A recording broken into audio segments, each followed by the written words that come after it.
Patty Kim, Vice President of the Harrisburg City Council.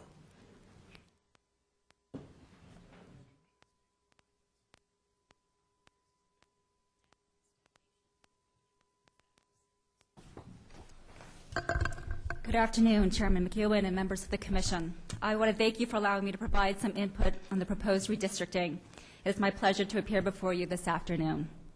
My interest in this matter is not only based on my position as Vice President of Harrisburg City Council, a role that has the responsibility to speak on behalf of the constituents of this community, but also as a citizen and registered voter in this area myself. The preliminary reapportionment plan adopted on October 31st proposes to change the boundaries for most, if not all, of the legislative districts across our Commonwealth. And many are questioning whether such a radical change, like what has been proposed, is required. Many have tossed out the G word, gerrymandering, a term that will soon be celebrating its 200th birthday next year. As you may know, it is a word that was invented in Massachusetts when their state legislature redrew the boundaries of districts to favor then Governor Elbridge Gerry's party. One of the new districts created was so long and misshapen that it looked like a salamander, hence the name gerrymander. Governor Gerry's strategy was to encompass most of the state federalists, allowing them to win in that district, while his party took control of all the other districts in the state.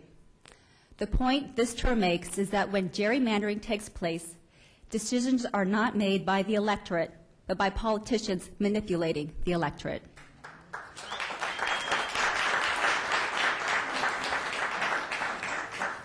As a resident of Harrisburg, my interest is in the legislative districts that will overlay Harrisburg and Dauphin County.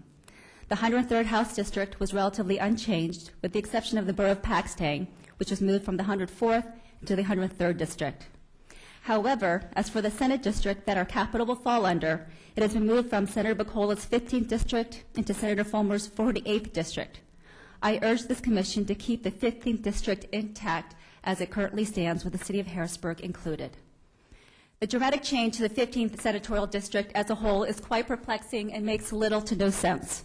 The district will wind its way through primarily rural portions of 5 counties and encompass 2 mountain ranges, 3 state parks, and measure about 170 miles from one end of the horseshoe to the other. The decennial task of reapportionment is not about reconfiguring legislative districts in order to provide shelter to incumbents. Your duty as commissioners is not to grant immunity idols. This feels more like the TV series Survivor, the redistricting edition.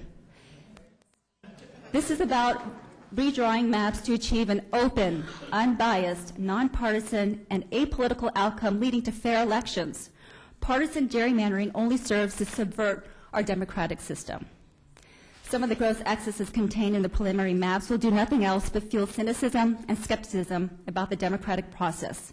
Anger toward legislators who are perceived of placing their own interests above all else, voter apathy leading to lower voter turnout, and rebellion against incumbent legislators who have been part of the decision-making process.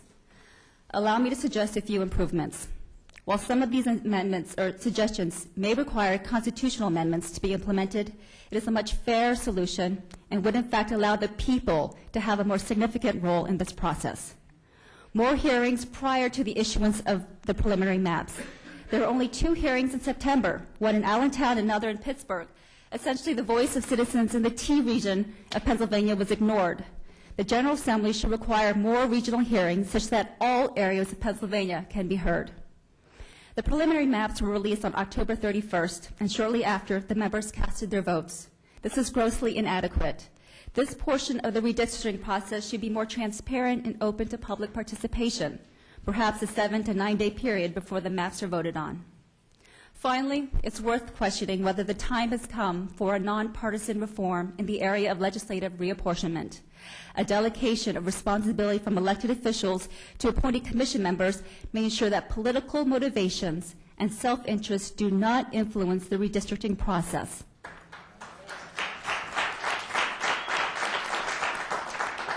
Other states have independent redistricting commissions that completely exclude elected officials from the process, perhaps something for Pennsylvania to consider.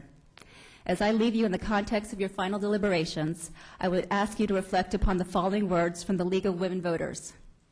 Representative democracy depends on the voters freely choosing their representatives rather than politicians choosing their voters. Thank you very much, Commission members.